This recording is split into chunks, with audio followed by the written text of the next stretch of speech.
Alors, bonjour à tous et bienvenue sur notre webinaire SASI, la clé d'un réseau multisite, moderne, sécurisé et économique. Nous sommes aujourd'hui avec Neovad, spécialiste Cato. Je m'appelle Anthony Gallo, donc je suis avant-vente chez Access. Je suis accompagné ce jour de Samer. Samer, je t'en prie, je te laisse te présenter.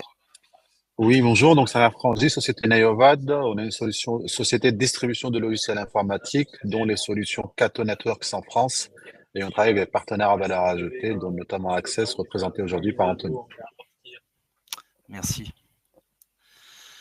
Alors, je vais commencer par une petite présentation succincte d'Access. Donc, petit aparté, une fois que je passerai la main à Samer tout à l'heure, je resterai disponible tout au long de la présentation pour répondre à vos éventuelles questions. Pour cela, je vous invite à les poser en bas à droite en cliquant sur le bouton questions juste à côté de chat. On y reviendra à la fin aux questions. Il y aura aussi des petits sondages qui vont apparaître au fur et à mesure de la présentation. Donc, on compte bien sûr sur votre avis. Alors, Access, nous sommes une entreprise du numérique. Nous vous proposons une offre digitale globale dans le but d'avoir un système d'information performant et sécurisé. Notre groupe se divise en 3 pôles d'expertise, donc le pôle cloud computing, avec une équipe dédiée pour vos projets d'hébergement, cybersécurité, infogérance, aussi de l'intégration de solutions open source. Le pôle software qui assure le développement de logiciels métiers, notamment pour les secteurs de la santé, de l'éducation, de la formation. Aussi le pôle Digital Service, donc une agence marketing digital pour vous guider dans la réussite de vos projets de communication web, data et plurimédia. Plus de 20 ans d'expérience, 300 collaborateurs passionnés qui assurent la mise en œuvre et le suivi d'à peu près 4000 projets clients par an. Enfin, je peux finir par la démarche RSE. On a une forte démarche RSE, on place l'humain au cœur du métier, notamment avec nos soutiens actifs à l'entrepreneuriat, l'éducation et la formation. Petit zoom sur le pôle auquel j'appartiens, le pôle Cloud Computing d'Access. En point notable, on a l'hébergement qui est certifié ISO 27001, HDS aussi pour les données de santé. On est labellisé Expert Cyber. Nous sommes présents dans 2 data centers, donc à Paris et à Lyon, notamment pour offrir aux clients en fait des notions d'externalisation de données, aussi de PRA.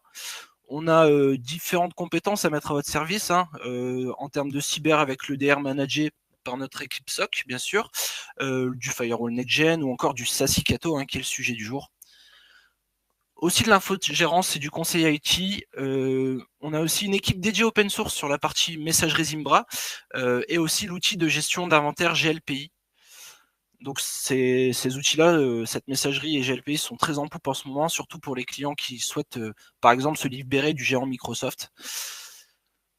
Voilà, c'est bon pour le pôle cloud computing. Donc pour le sommaire du jour, le SASI bien sûr au sens large, plus spécifiquement celui de Cato, qui est un leader reconnu sur le marché, et ensuite une petite démo de la plateforme. Je vais vous adresser une vue assez large des besoins, ou plutôt des problématiques, et Samer prendra le relais ensuite pour raconter un peu l'histoire de comment Cato et son modèle de plateforme va vous aider à répondre à ces différents besoins. Donc les besoins au final, ils sont assez simples. Le premier, c'est la notion de complexité et de coût. Aujourd'hui, on a souvent un gros empilement technologique pour répondre aux différents besoins. On a trop d'appliances physiques, trop de solutions logicielles, et faire en sorte que toutes ces briques communiquent ensemble de façon intelligente, c'est complexe et surtout c'est coûteux. La seconde problématique, c'est ce côté migration vers le cloud. Donc il y a plus en plus de notions de move to cloud, soit de façon partielle, hybride, soit de façon complète, ce qui crée des nouveaux challenges en termes de sécurité, de performance. Et effectivement, les architectures legacy à base de boîtiers, elles ont du mal à adresser ces besoins-là.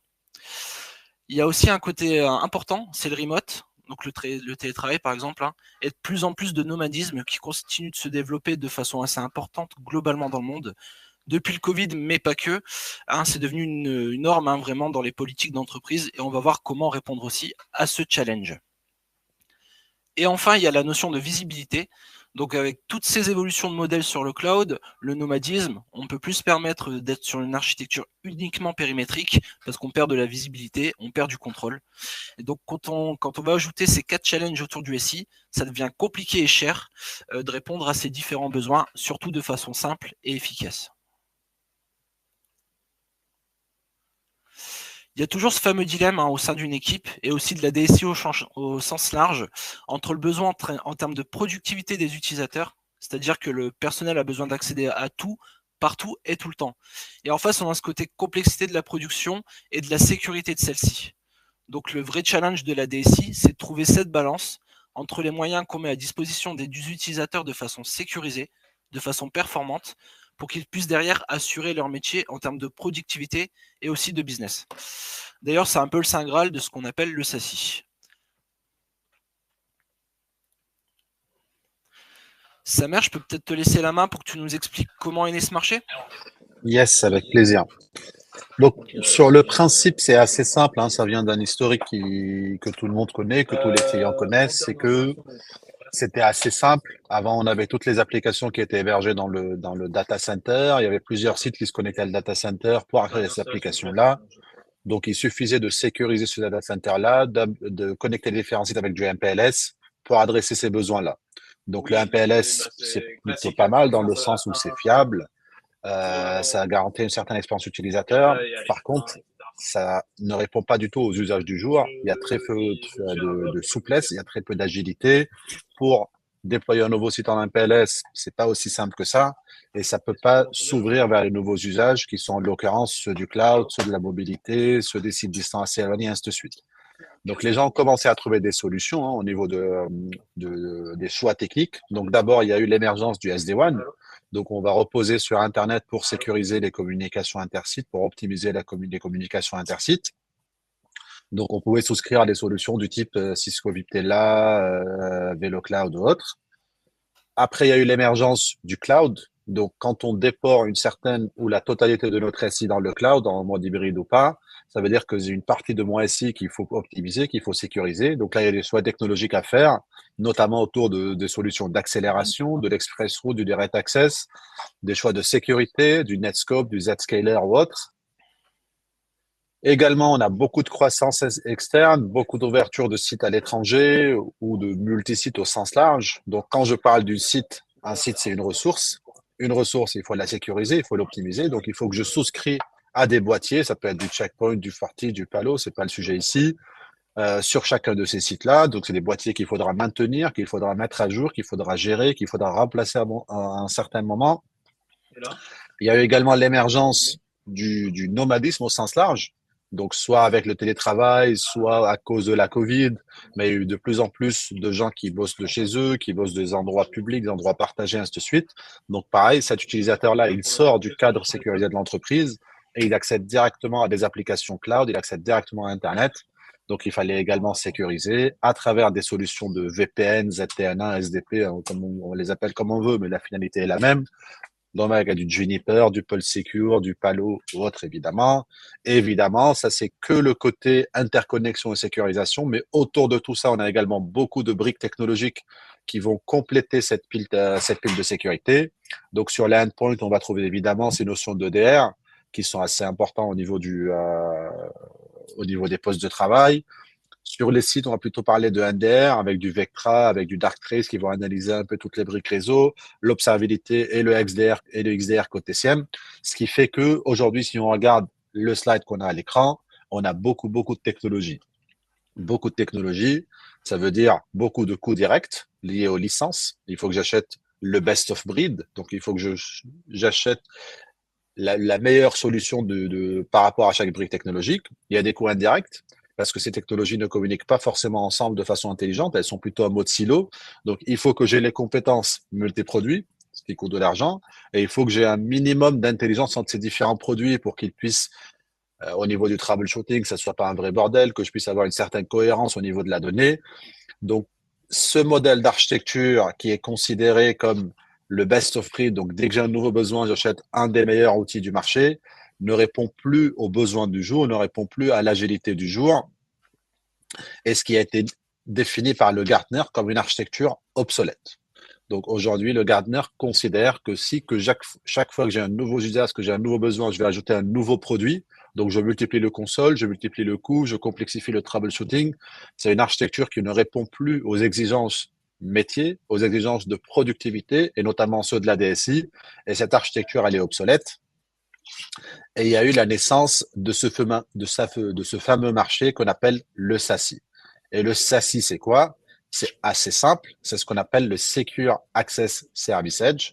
Et c'est la convergence entre les éléments réseau et sécurité à travers une offre cloud. Les éléments réseau, ça va être la mobilité, le SD-WAN, la qualité de service, l'optimisation WAN. La sécurité, ça va être le Secure App Gateway, le Firewall, le CASB, le DNA, le ZTNA, le DLP, le RBI ou autre. Et l'idée de Gartner, hein, qui a sorti ce terme en 2019, et c'est une date assez importante, on verra par la suite pourquoi, ils se sont dit, bah, aujourd'hui, on va fournir le réseau et la sécurité comme un service cloud. Donc, on va toutes les briques d'optimisation réseau, le SD-WAN, le choix du fournisseur d'accès Internet, la gestion de la bande passante, la gestion du réseau, toute la brique sécurité avec les firewalls, le DNS, le CASB, tout ça, on va le fournir en mode service cloud. Et c'est la naissance et l'émergence de ce fameux marché qu'on appelle le SASI. Alors, Cato est considéré comme leader et surtout comme pionnier sur ce marché-là parce que c'était les premiers à définir ce modèle d'architecture. Pourquoi? L'avantage que Cato a par rapport à la concurrence, c'est qu'on est parti d'une feuille blanche. Aujourd'hui, on n'avait pas un historique de boîtier qu'il fallait conserver parce qu'on a des clients contents et d'ailleurs, ça faisait très bien ce qu'on leur demandait de faire. L'avantage de Cato, c'est que les fondateurs, qu'on va voir en fin de présentation, ils sont partis d'une feuille blanche. Ils ont pris un recul par rapport au slide qu'on a vu tout à l'heure sur les produits. Ils ont dit, OK, aujourd'hui, si je continue sur cette démarche-là, je ne vais pas m'en sortir parce que je ne sais pas dans 5 ans, dans 10 ans, quels sont les nouveaux usages. Et chaque fois, il faut que j'ajoute un nouveau produit. Ça va être rapidement le bordel. Donc, qu'est-ce que je peux faire pour proposer une solution qui va répondre plus facilement, plus agilement aux besoins du jour, mais surtout être en capacité d'absorber les nouveaux usages du futur sans pour autant revoir la totalité de mon infra et de mon réseau. Et ils ont créé ce qu'on appelle le Cato Cloud. Et grosso modo, c'est un service cloud. Donc, c'est une solution qui est vraiment cloud native, qui est née dans le cloud, qui est fait dans le cloud et qui hérite de toute l'agilité, de toute la scalabilité du cloud, auquel on va demander aux clients de connecter ces différentes ressources. Donc, une ressource client, c'est quoi? C'est un data center, hein, qu'il soit physique ou virtuel. C'est un site distant, c'est un user nomade, c'est un site principal, c'est des partenaires, c'est des applications, et ainsi de suite. Une fois on est connecté au Cato Cloud, on va bénéficier des mécanismes d'optimisation réseau qui sont fournis en tant que service par Cato, mais également toute une pile de produits et de fonctionnalités technologiques de sécurité qu'on a évoqué tout à l'heure, le firewall, le CASB, le DLP, qu'on va consommer également en mode service, en mode cloud. Et la beauté du modèle, et c'est là où on va retrouver vraiment cette notion de convergence, c'est à travers une même console, on va gérer le réseau, la sécurité, l'analytics, et on va tous partager le même contexte et donc amener un niveau d'intelligence qui est supérieur. Moi, quand je présente Cato en avant-vente, j'aime toujours faire en fait, l'analogie par rapport à plusieurs réussites, on va dire, notamment Office 365. Donc, historiquement, quand on voulait faire de la messagerie, on avait un cluster SQL, un cluster Exchange. Donc, c'est deux clusters qu'il fallait maintenir, qu'il fallait configurer, qu'il fallait mettre à jour, qu'il fallait monter de version tous les X années comme Microsoft le décide, qu'il fallait patcher dès qu'il y a une faille de sécurité critique et importante qui est concernée.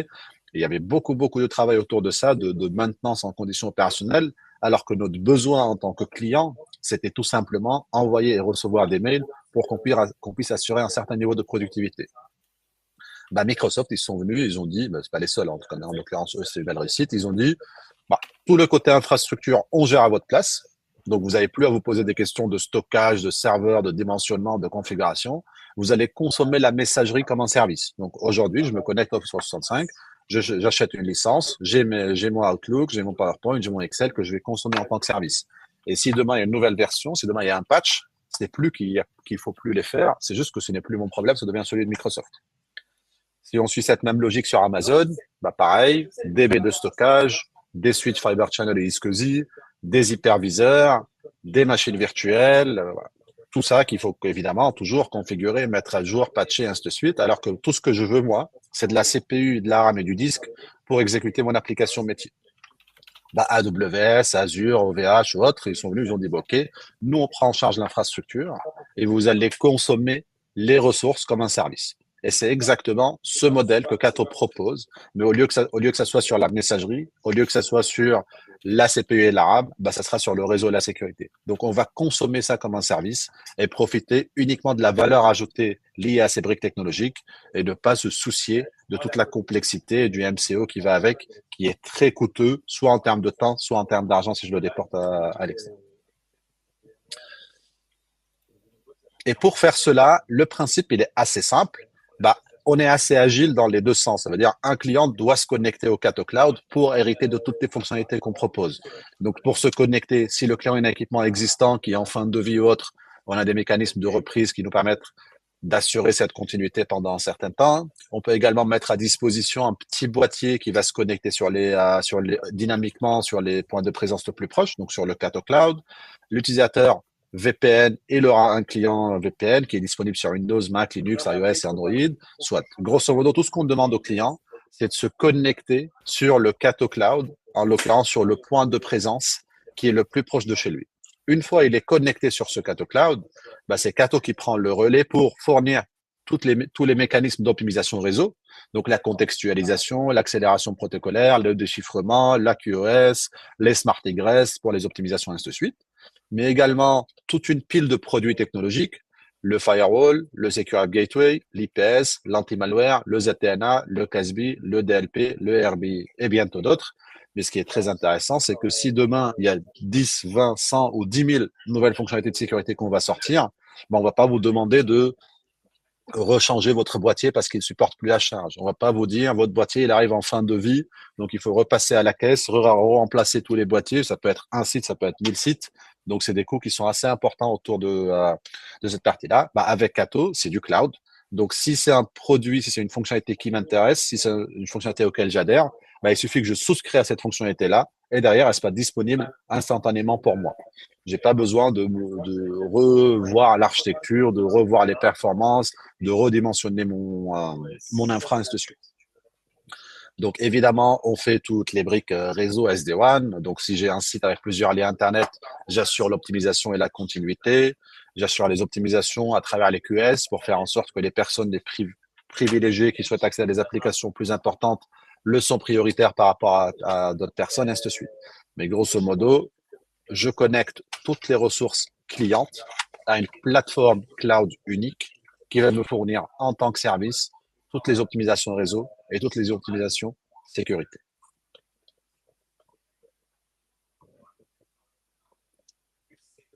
À plusieurs reprises, je parlais de POP. Les POP, c'est quoi? Les POP, c'est des points de présence. Donc, une ressource Cato va se connecter dynamiquement sur le point de présence le plus proche. C'est quoi la valeur ajoutée?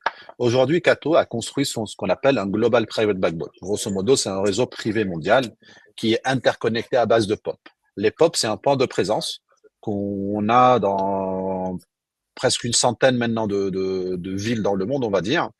Et grosso modo, bah, c'est notre propre infrastructure. Donc aujourd'hui, on ne va pas reposer sur des fournisseurs d'accès Internet classiques, on ne va pas louer de la ressource chez AWS, chez GCP ou autres.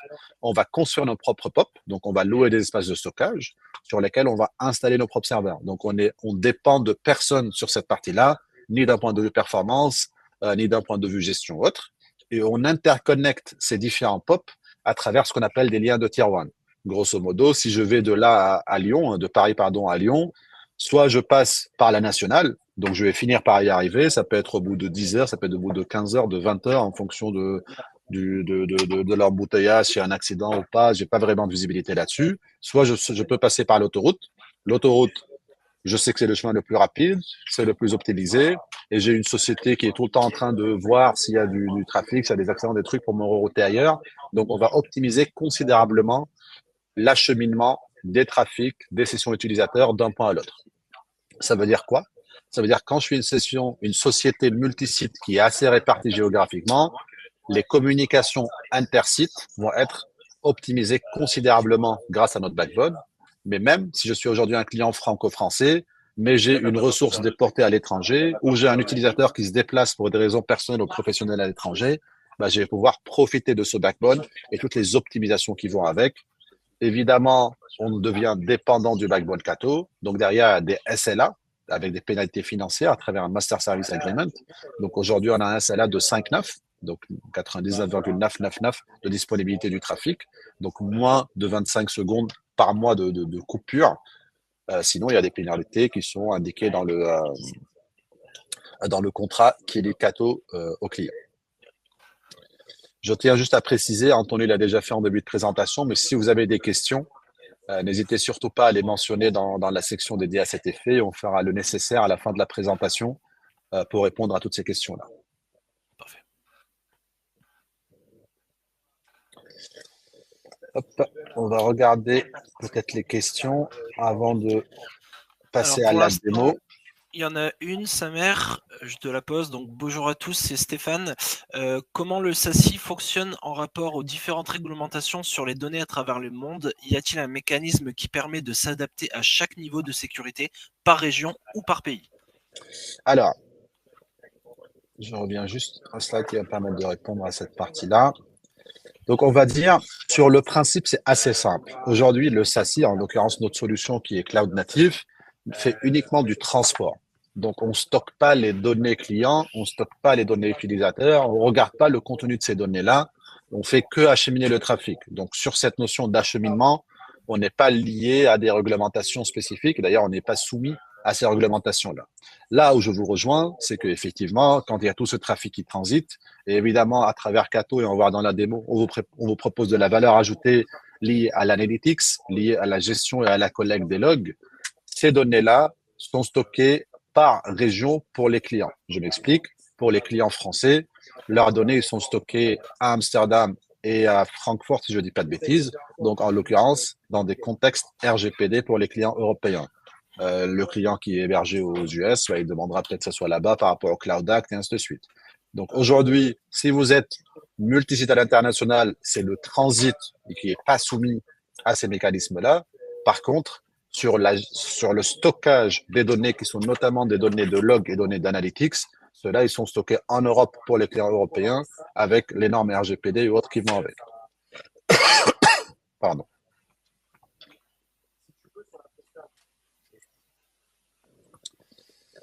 Parfait. Hop. Il n'y a pas d'autres questions, Anthony? Je passe à la démo. Non, pour l'instant, on y va. Je te remercie, c'était très clair. Parfait. Donc, je passe à la démonstration. Je vais de ce fait partager mon écran.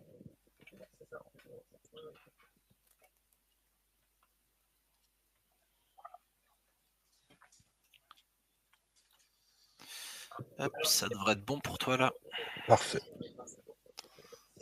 Donc, normalement, vous voyez mon écran. Donc là, on est sur la console Cato et pendant toute la présentation, ce sera la seule console qui sera utilisée. Et c'est là où on va retrouver vraiment cette notion de convergence. Et ça, c'est toute la valeur ajoutée de Cato. Encore une fois, je dis ça, c'est pas par rapport aux autres ou quoi. La différence qu'on a par rapport à la concurrence, c'est qu'on est vraiment parti d'une feuille blanche. Donc, on est parti de zéro en disant, bah, OK, nous, on n'a pas de clients existants, on n'a pas des clients satisfaits des produits qu'on a à disposition. Donc, on n'a pas des solutions qu'il faut qu'on continue à maintenir, à gérer, à mettre à jour parce qu'ils font très bien ce qu'on leur demande. On s'est dit, OK, bah, comment on peut proposer une nouvelle solution qui va répondre aux nouveaux usages. Donc, on est parti d'une feuille blanche pour créer cet environnement cloud. Donc, c'est une solution full cloud natif. Et d'ailleurs, en début de présentation, je vous ai parlé d'une certaine date qui est la reconnaissance du terme SASI par le Gartner en 2019. Il faut savoir que Cato a été créé en 2015 déjà sur ce modèle-là. Et le Gartner, dans différents articles, utilise Cato comme modèle de référence pour cette architecture SASI. D'ailleurs, on est leader dans le Gartner, évidemment. On est en haut à droite par rapport à ces aspects-là. Donc, sur le principe, il est assez simple. Là, on est sur un environnement de démo. On a une console qui va être utilisée pour faire tout. Et j'ai mes ressources qui sont connectées. Donc, nous, on voit qu'on a notre bureau qui est aujourd'hui connecté, qui est en mode dégradé, mais il est connecté avec une socket Cato en France. On a un bureau à Paris. Je vois qu'il est en statut dégradé. Donc, le site il est opérationnel, mais il y avait un port réseau qu'il a perdu. Je vois que notre lab, côté OVH, il est entièrement opérationnel, que notre lab il est entièrement déconnecté. Donc, déjà, j'ai un code couleur qui voit cette partie-là. Et j'ai même la visibilité sur mes différents collaborateurs qui utilisent la solution Cato pour travailler. Donc, en l'occurrence, moi-même, je vois que je suis connecté depuis un certain device, depuis tel IP, tel truc. Donc, voilà. Donc là, j'ai vraiment une première vision en mode avion pour voir toutes les ressources qui sont connectées, avoir une vision très rapide. Quel est l'état de ces connexions? Bah, vous avez bien compris le code couleur. Gris, c'est que tout va bien. Jaune, c'est que bon, ça va, mais ça peut s'améliorer. Je suis en mode dégradé. Et rouge, c'est que ça va pas du tout.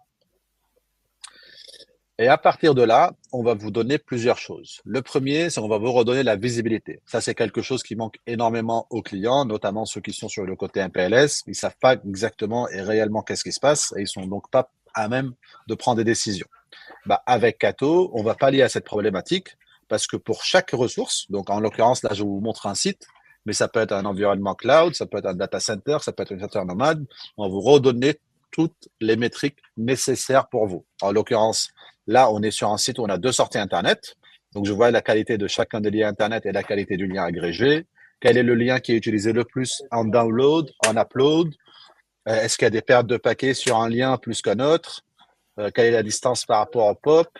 Quelles sont les applications qui sont consommées par mes users sur ce site-là? Donc, je vois que je suis assez consommateur. Je fais pas mal de Skype, de Teams, de Microsoft, de Jiffy, de Office 365. Je peux évidemment tracer dans le temps jusqu'à 3 mois en arrière toute cette notion d'analytics, toute cette notion de reporting. Et je peux également, évidemment, voir dans les détails sur ce site qui est en train de consommer, quelle application, à quel moment, et ainsi de suite. Et je peux même pousser plus loin en disant, OK, l'analytique, c'est assez important avec un peu de recul pour que je prenne des décisions à terme. Mais là, aujourd'hui, j'ai un problème qui est plus probant en quelque sorte. Ça veut dire, il y a quelqu'un qui m'appelle et me dit, écoute, je suis sur le site de Toulouse, Lyon, Madrid, New York, Valence, c'est pas le sujet. Donc, je peux choisir cette ressource-là, donc le site qui me concerne, et je vais voir en temps réel quel est l'utilisateur ou l'utilisatrice qui est en train de consommer la bande passante en utilisant quelle application. Et je serai à même à prendre des décisions en disant, ah bah non, là j'ai par exemple Quentin qui fait du YouTube, dans ce cas, je vais modifier les règles, modifier la priorité pour faire en sorte que moi qui fais un webinaire autour de Cato, je serai plus prioritaire que quelqu'un au bureau qui fait du YouTube. Donc je vais modifier les règles de QS en conséquence. En tout cas, on va vous donner tous les moyens, toutes les métriques, toutes les données nécessaires pour que vous soyez à même à prendre une décision métier. Donc, ce côté analytics qu'on va avoir au niveau du site, comme on l'a vu, je peux également l'avoir au niveau de user VPN. On ne va pas trop s'éterniser là-dessus, mais grosso modo, j'ai les côtés réseau, j'ai les applications qui sont consommées par mon compte spécifiquement, les différents devices que j'utilise pour me connecter au Cato Cloud et évidemment les événements qui vont avec. Et derrière, une fois j'ai pris une décision spécifique, disons, par exemple, je prends l'exemple tout à l'heure que Quentin fait de YouTube alors que moi, je fais du BKO, donc je suis plus prioritaire. Dans ce cas, ce qu'on va faire, c'est on va créer des règles réseau. Mais là, il y a toute la différence, il y a toute la valeur ajoutée de Cato. On va oublier toute la complexité technique auquel vous êtes habitué d'être confronté ou de sous-traiter cette complexité à des partenaires, à des prestataires externes, parce qu'il faut configurer le routage symétrique, asymétrique, qui, quoi, comment, dans quel sens. Ça, ce n'est plus votre problème. Aujourd'hui, ça devient celui de Cato. Vous, vos problèmes, c'est des problèmes métiers. Vous allez réfléchir uniquement par cas d'usage. Aujourd'hui, j'ai un besoin, c'est que j'ai un groupe d'utilisateurs qui s'appelle Teams, parce que ou s'appelle commerciaux, qui s'appelle consultants, qui s'appelle ce que je veux. Ils ont besoin d'accéder à Skype et Teams avec une priorité plus importante que les autres. Point. Je pousse cette règle, elle est propagée sur la totalité des POP partout dans le monde. Si je suis chez moi, si je suis au bureau, je suis en déplacement en Mozambique, en Australie ou autre, Cato va me reconnaître, va reconnaître l'application auquel je souhaite accéder et elle va appliquer cette priorité. Et en aucun cas, je vais poser des questions sur le routage, le qui, du quoi, du comment, je sais pas quoi. C'est plus votre problème. C'est vraiment des besoins métiers que vous allez pouvoir déclarer au niveau de la console. Et quand on parle de SASI, comme on l'a évoqué ensemble, c'est une notion de convergence entre les éléments réseau qu'on vient de voir ensemble, qui sont assez limités parce que c'est assez simple, mais également les fonctionnalités de sécurité. Donc pareil, pour la sécurité, on va avoir des solutions technologiques qui vont nous permettre d'assurer un certain niveau de sécurité. Donc évidemment, tout le monde est connecté au Cato Cloud. J'ai pas de complexité réseau parce que Cato les connecte tous ensemble. Par contre, j'ai des besoins de sécurité.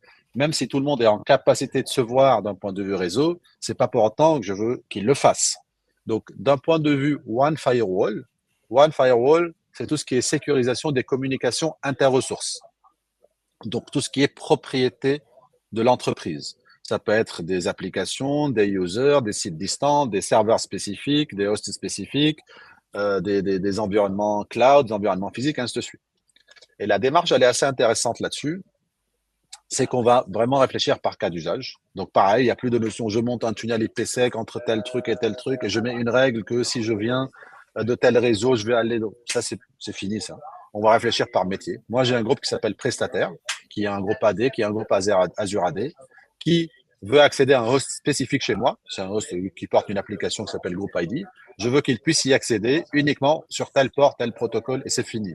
S'ils viennent de chez eux, du bureau, je sais pas quoi, ce n'est plus mon problème. Moi, je veux que d'un point de vue métier, ces gens-là puissent accéder à telle ressource de telle manière. Et évidemment, on est sur une approche ZTNA. Donc, une fois que j'ai défini qui est censé accéder à quoi, tout le reste est bloqué. Donc, d'un point de vue sécurisé, on a un accès très granulaire qui est limité à des critères qui sont la source, qui sont la destination, qui sont la catégorie, mais qui peuvent être également ce qu'on appelle la device posture. Donc, la confiance que j'ai en le device, est-ce que c'est un device personnel, professionnel, est-ce que c'est un device de confiance, c'est pas un device de confiance, et ainsi de suite. Et l'avantage, si on parle par exemple des autres solutions qui sont à base de boîtiers, du Forti, du Palo, du Checkpoint, du je sais pas quoi, bon, c'est vraiment pas lié à un fournisseur, c'est lié à un modèle qui est un modèle de boîtier. Donc, il n'y a pas de rafraîchissement hardware. Vous avez vu, c'est du full software, hein. Il n'y a aucun boîtier qu'il faudra mettre à jour, configurer, je sais pas quoi, mettre en disponibilité. Deux, il y a eu certains de nos concurrents qui ont eu pas mal de CVE en ce moment. Donc, les CVE, c'est quelque chose qui arrive, hein, ça va arriver à tout le monde, ça va finir par nous arriver à nous, c'est pas sujet. Mais quand il y a une CVE sur un boîtier que je dois gérer, bah, ça devient ma responsabilité de patcher ce boîtier-là, de le redémarrer, de s'assurer que tout va bien, que tout le monde est content. S'il y a une coupure de service, bah, en HNO, pas en HNO, comment je vais gérer? Donc, c'est toute une complexité. Donc, tout un coup qui est à cette partie-là. Côté Cato, je veux reprendre un peu ce que je dis sur Office 365. C'est pas qu'il y aura pas de CVE. On aura probablement. On a une croissance qui est très, très, très importante dans le monde et encore plus en France. Donc, on sera une société qui sera prisée par les malveillants et on va finir par avoir des CVE. Toute la subtilité derrière. Donc, ce n'est plus votre problème. C'est à la charge de Cato de prendre en compte ces CVE, de les patcher et de vous proposer une solution qui est entièrement sécurisée et opérationnelle sans aucune intervention de votre côté. Donc, le principe du firewall, vous le connaissez. Donc, on a deux niveaux. Le firewall one qu'on vient de détailler ensemble, qui est un firewall inter-ressources, mais il y a également un firewall Internet qui va être sur tout ce qui est communication depuis et vers Internet.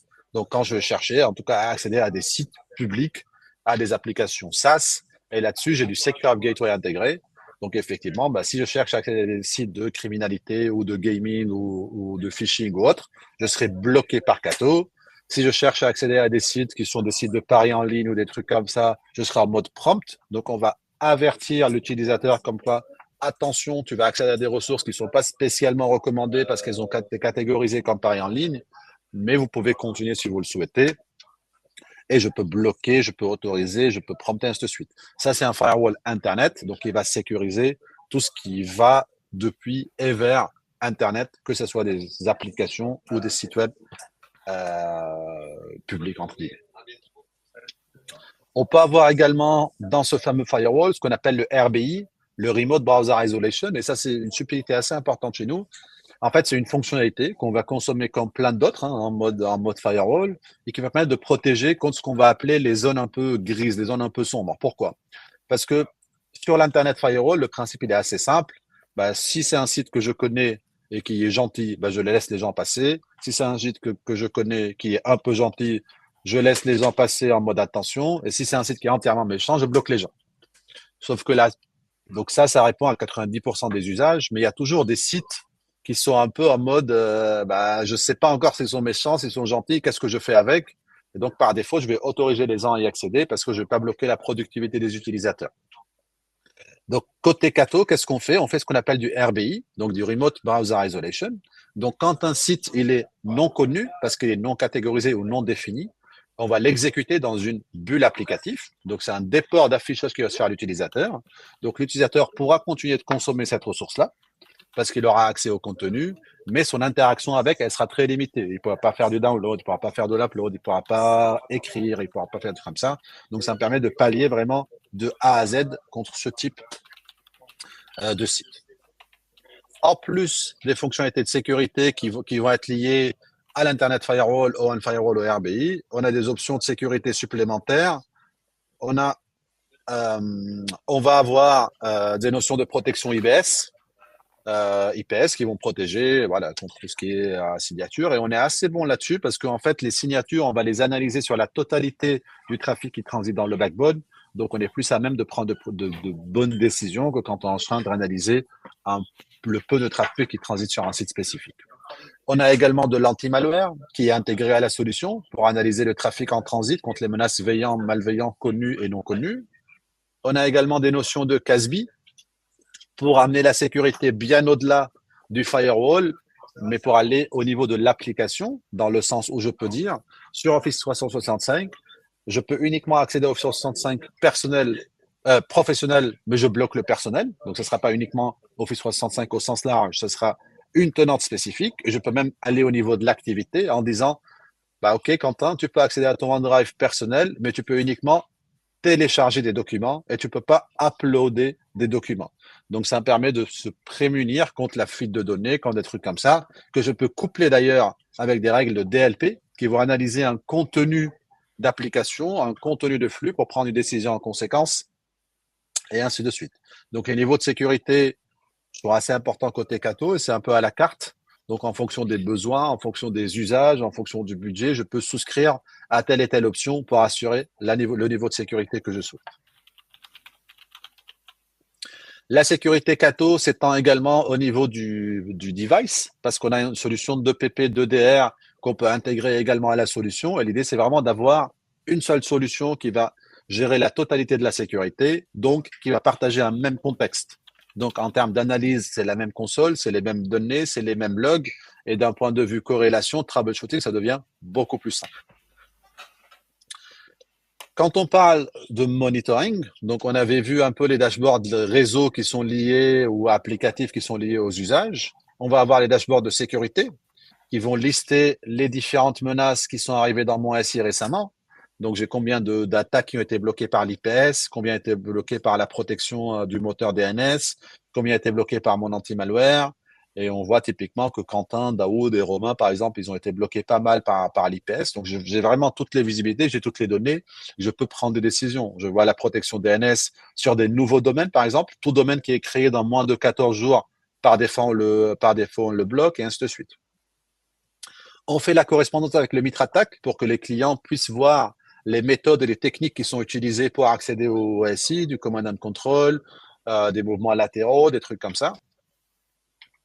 Les environnements cloud avec l'assessment risk qui est associé. Donc, on va vraiment donner aux clients toutes les métriques nécessaires pour prendre des décisions de métier, des décisions de sécurité, des décisions applicatives, et ainsi de suite.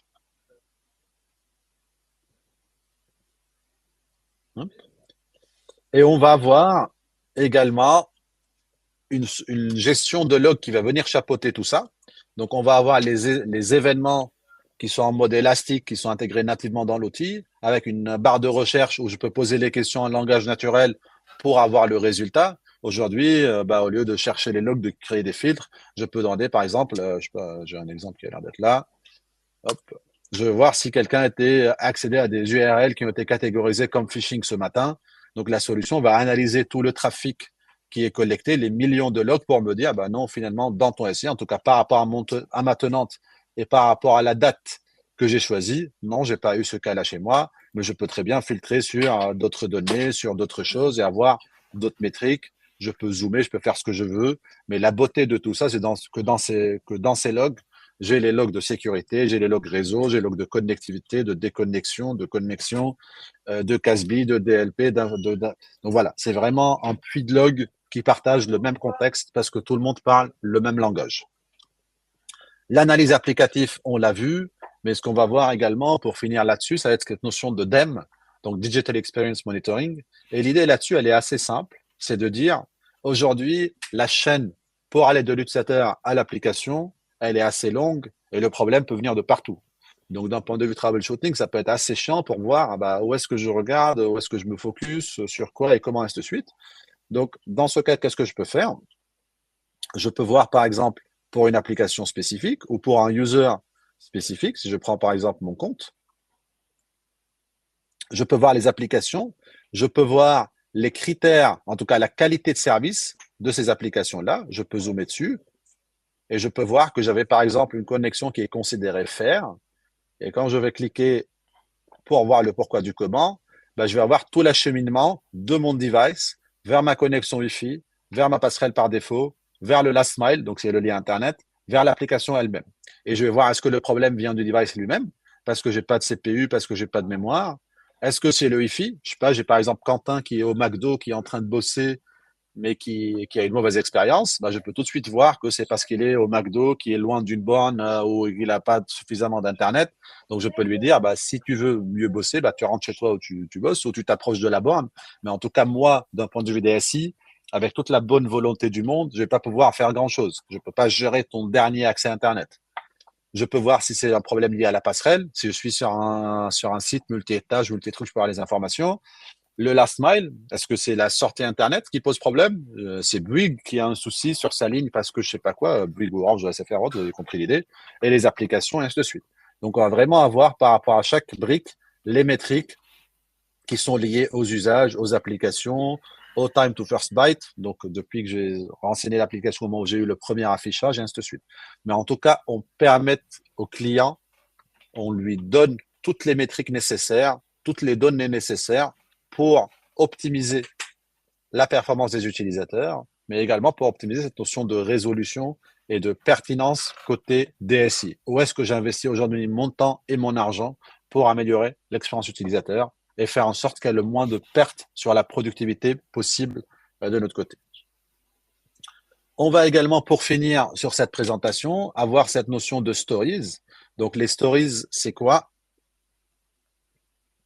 Excusez-moi, on va faire ça différemment. Les stories, c'est l'agrégation, c'est cette notion de XDR. Bon, grosso modo, aujourd'hui, j'ai plusieurs clients qui sont connectés.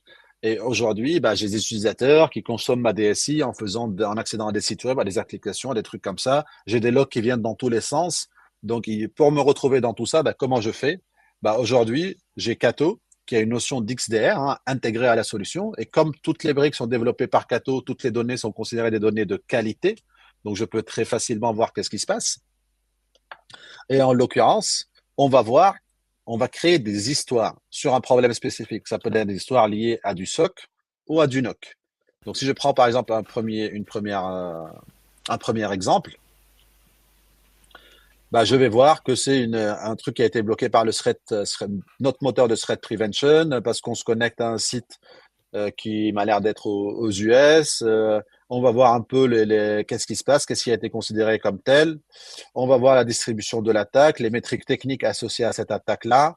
Et je peux derrière, OK, maintenant j'ai compris qu'est-ce qui se passe au niveau de l'attaque, qui fait comment, quel utilisateur cherche à accéder à quelle application, pourquoi elle a été considérée comme telle. Je peux demander à Cato parce que je dois générer un rapport à la direction, parce que je dois mettre à jour un ticket de support. Je vais dire, OK, écris-moi cette attaque comme une histoire, raconte-moi plutôt cette attaque comme une histoire pour que je puisse expliquer à quelqu'un qui n'est pas forcément dans la technique, mais un peu comment ça se passe. Donc, on va voir le pourquoi du comment, ainsi de suite. Donc, toute l'explication qui va être associée à cette partie-là. Et ces notions de stories vont me corréler les différentes informations de façon native, une notion de XDR qui va faire du threat prevention, du threat hunting et du l'EBA. Je sais pas, par exemple, Quentin, il a l'habitude d'utiliser 10 MB sur du OneDrive par jour. Là, il utilise plus de 20 gigas. La solution va me dire, attention, il y a un comportement qui n'est pas celui d'habitude, donc ça mérite d'être creusé. Ça peut être, par exemple, je sais pas, que Romain, il s'est connecté sur un site et il a renseigné son username et son password, sauf que ce site-là, il est considéré comme un site de phishing. Donc, je vais être alerté par Cato parce que le site il est référencé comme tel, parce que je vois que Romain a fait une activité d'injection de credentials sur ce site-là. Donc, je peux tout de suite soit forcer Romain à changer son mot de passe, soit je lui dire connecte-toi, attention sur ce site, tu as fait ça, donc tu es compromis, il faut faire tel ou tel truc. En tout cas, tout ce qu'il faut comprendre derrière tout ça, c'est qu'aujourd'hui, Cato, c'est une solution convergée qui va permettre aux clients de connecter toutes leurs ressources, de connecter toutes leurs applications. Donc, les ressources, c'est un user, c'est un site distant, c'est un environnement cloud, c'est un data center, c'est une application SaaS, c'est une application interne.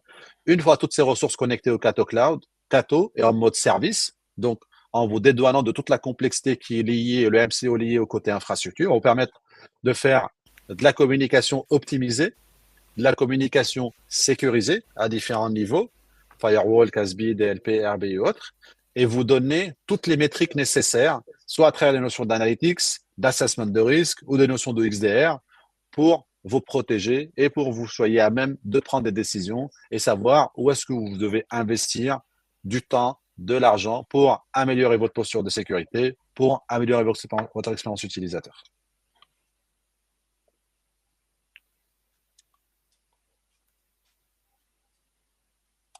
Voilà un peu ce que je voulais vous présenter aujourd'hui. Anthony, est-ce qu'il y a d'autres questions depuis? Ouais, il y en a quelques-unes, effectivement. Alors, la première, c'est Loïc qui nous demande la difficulté et le temps de mise en place de la solution Cato. En fait, la réponse, elle dépend malheureusement pas de moi ni de ma réponse, ça dépend de ce que vous avez aujourd'hui en place. Aujourd'hui, on a beaucoup de mécanismes de reprise commerciaux sur des boîtiers existants, sur du MPLS, mais c'est un projet de transformation. Donc, c'est pour ça qu'un partenaire comme Access peut vous accompagner sur ce type de projet pour vous assurer de la transition de l'existant vers Cato. L'installation de Cato, elle est excessivement simple. Comme vous le voyez, c'est que du service qu'on va exploiter. Donc, il suffit juste qu'on connecte la ressource et on a des moyens assez simples de ce qu'on appelle du zero touch pour connecter vos ressources. L'exploitation au quotidien de Cato, elle est excessivement simple. Comme on l'a vu au niveau de la console, pour créer des règles, pour créer des règles de sécurité, il faut vraiment juste connaître votre contexte. Après, la transformation de l'existant vers Cato dépend énormément de l'existant.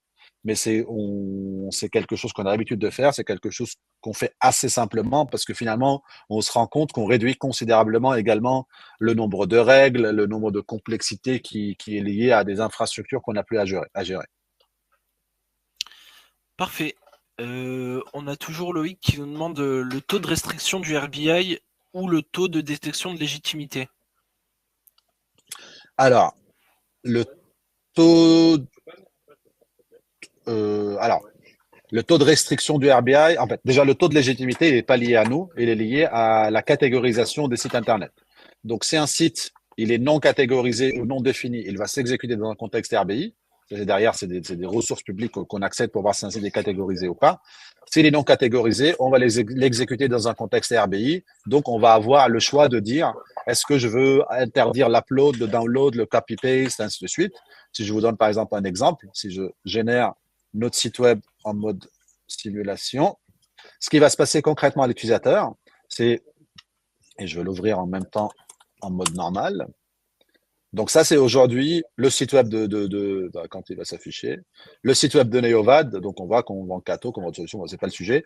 Mais aujourd'hui, c'est notre site web que vous pouvez consommer, expérience utilisateur, sécurité, ainsi de suite. Vous souhaitez télécharger votre logo, il suffit de mettre enregistrer l'image sous. On va vous proposer où sur le bureau. OK, très bien, on passe à autre chose.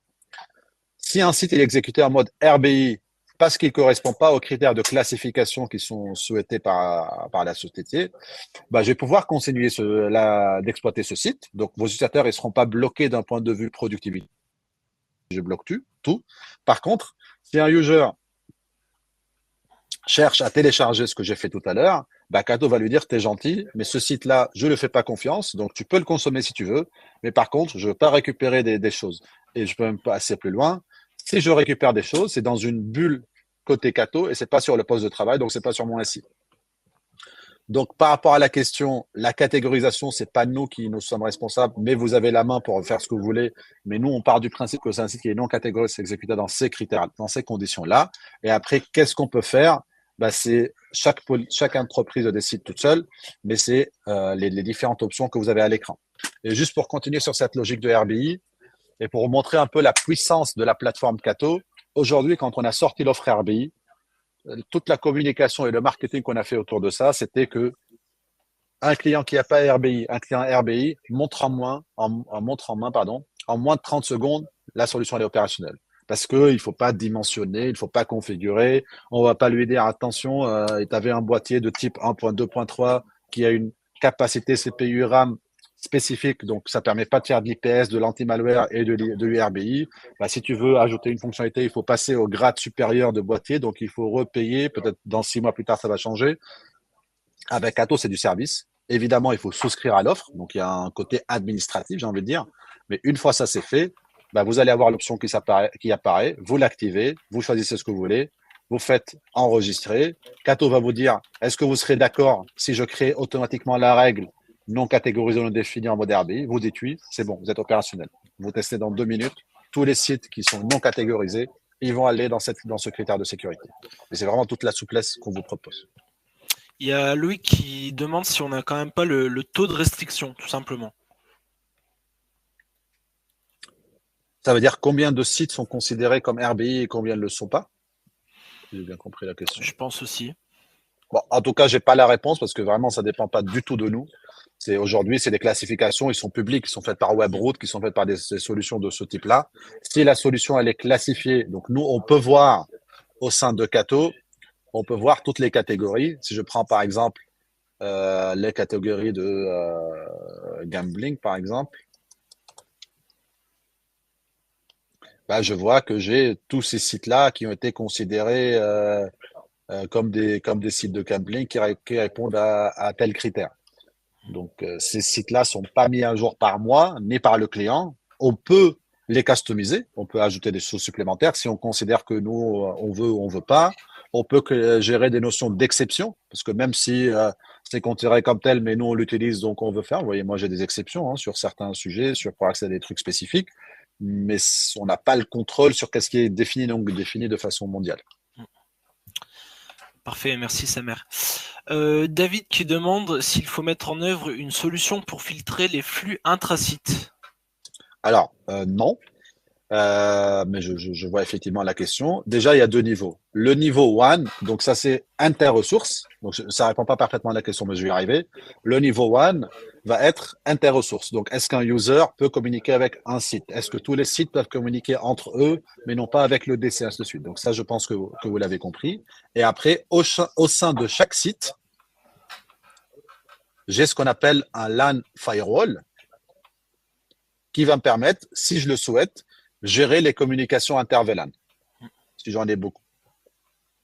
Parfait.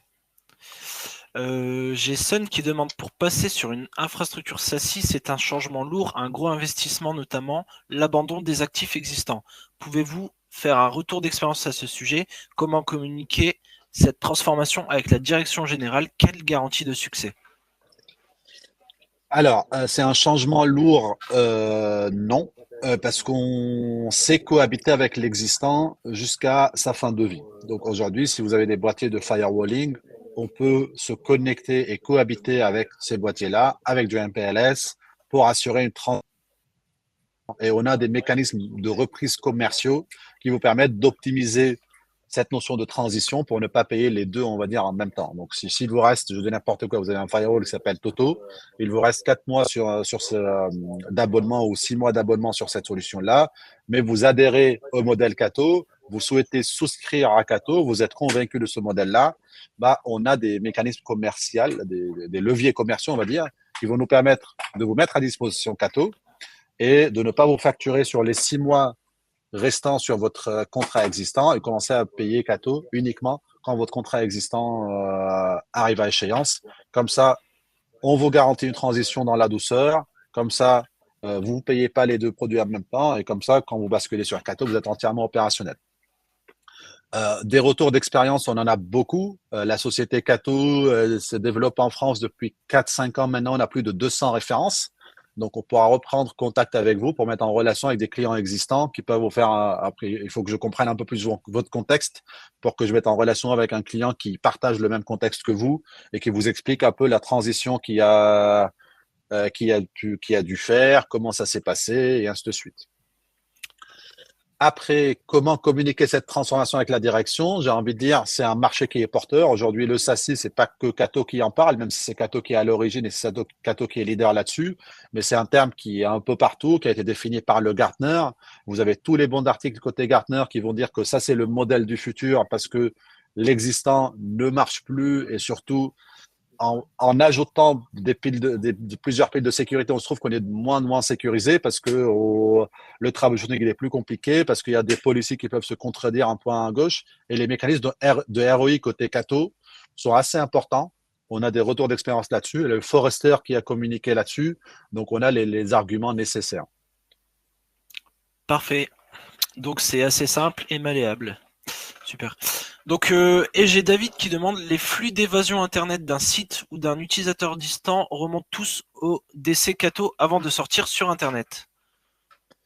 Alors, il remonte au pop Cato le plus proche, effectivement. Donc, ça, c'est une vraie valeur ajoutée. Ça veut dire quand vous êtes client Cato, Cato vous met à disposition, entre guillemets, gracieusement, un local breakout, donc une sortie Internet au niveau de chaque pop.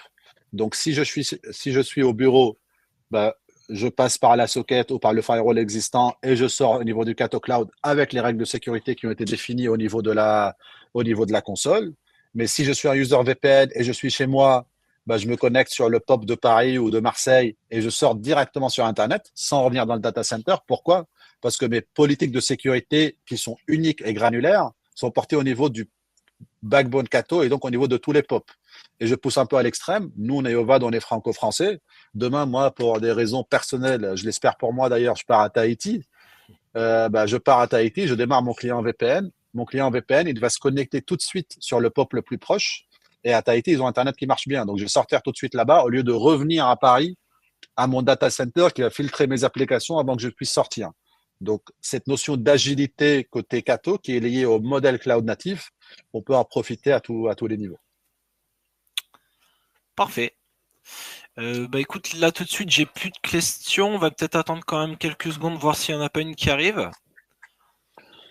Bien sûr, après, ce qu'il faut garder en tête, c'est que si vous avez des questions que vous n'avez pas pensé maintenant, si vous avez des cas d'usage, si vous souhaitez qu'on creuse un peu plus le sujet par rapport à vos besoins, par rapport à votre infrastructure, faire une présentation one-to-one qui est liée à vos critères de succès, à vos cas d'usage, n'hésitez pas à solliciter Cato, à solliciter Neovad, à solliciter votre contact Access ou plus globalement appeler Access au sens large. On fera le nécessaire pour répondre à ces besoins-là et pour travailler sur un partenariat ensemble là-dessus. Parfait. Bah écoutez, merci à tous d'être venus nous voir aujourd'hui. Merci beaucoup Samer pour la présentation. Je vous souhaite à tous une très bonne journée et n'hésitez pas à nous recontacter, on vous répondra avec plaisir. À très bientôt, au revoir. Merci à tous et bonne journée.